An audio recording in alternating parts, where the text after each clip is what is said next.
I love the original Hat in Time. There's so much fun stuff thrown at you. You visit the Mafia where the final boss forms a gigantic Pac-Man out of his henchmen.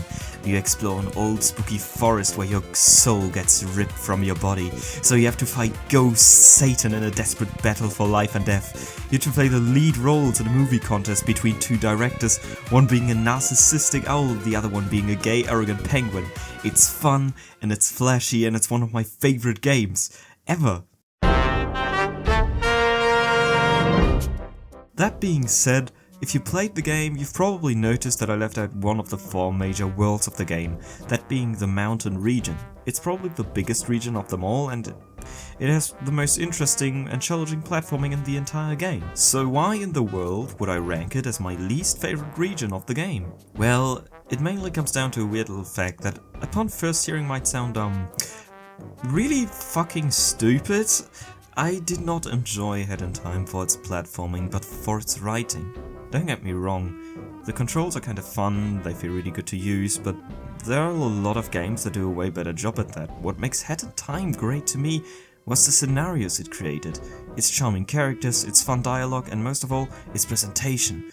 The game is not just about jumping from platform to platform with the right timing, it's about moving down an exploding train to stop a mad director from blowing up his own set while the best music composed by man plays in the background.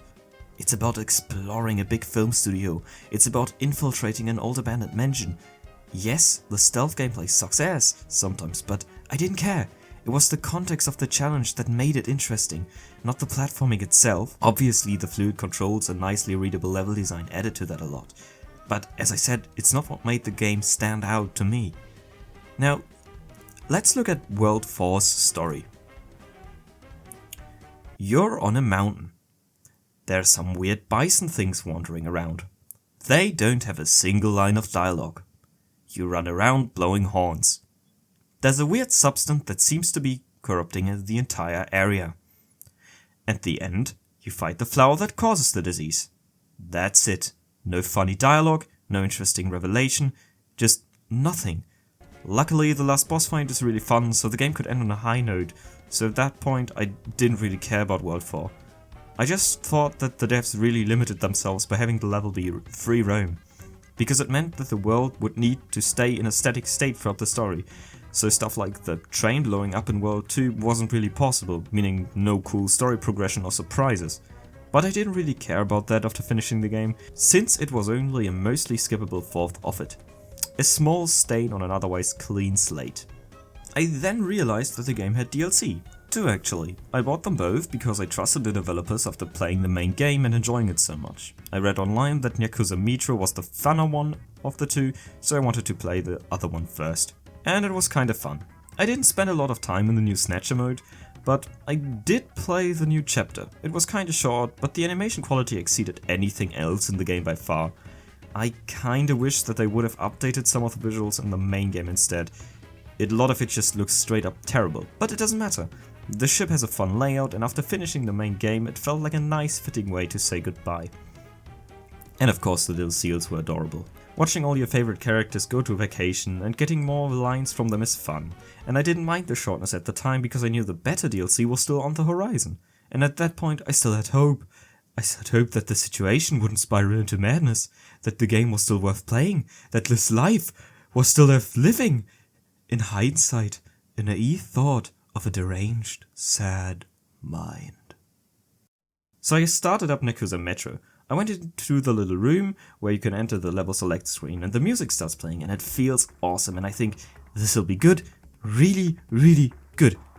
So I walk up to the telescope, press the button and my heart sinks down to my stomach. Why? God no! Why? So I entered the level and at first it seems like my worries are unfounded. This place looks and feels amazing. The animation quality is great and the colors pop right out of the screen. This place feels gigantic and filled to the brim with stuff to do. And so I play on. And then I meet the antagonist.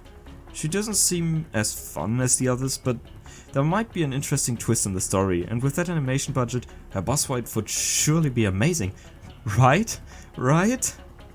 The twist here is that there is no twist. The story is watching the same small cutscene of two kids taking your timepiece away over and over and over again. No narrative progression, no cool twist, just the same old thing over and over and over again. The only thing that you could really call a twist is the last mission, in which you steal all your timepieces back, which leads to the final showdown. And, well, you run through the city once more while the big bad cat shoots rockets at you, and that is it. There's nothing interesting going on with the rockets or with her. Nothing all that creative. Remember how the boss attacks resembled their personalities in the original Hat in Time? Like, the conductor would try to stab you, or Snatcher would use awesome gigantic lasers out of nowhere. Not here, just a boring old rocket. It's not even cat themed or anything. And then you don't even get to defeat her. She just gets away. I don't understand. All the different worlds had nice conclusions, and this one just doesn't. I don't understand. Why? I really don't. This just makes me sad more than anything, and I wish they would have handled this differently. I wouldn't care if this was just any other game, but this is Hat in Time, one of my favorite games of all time, and to see it become so mediocre is just disappointing.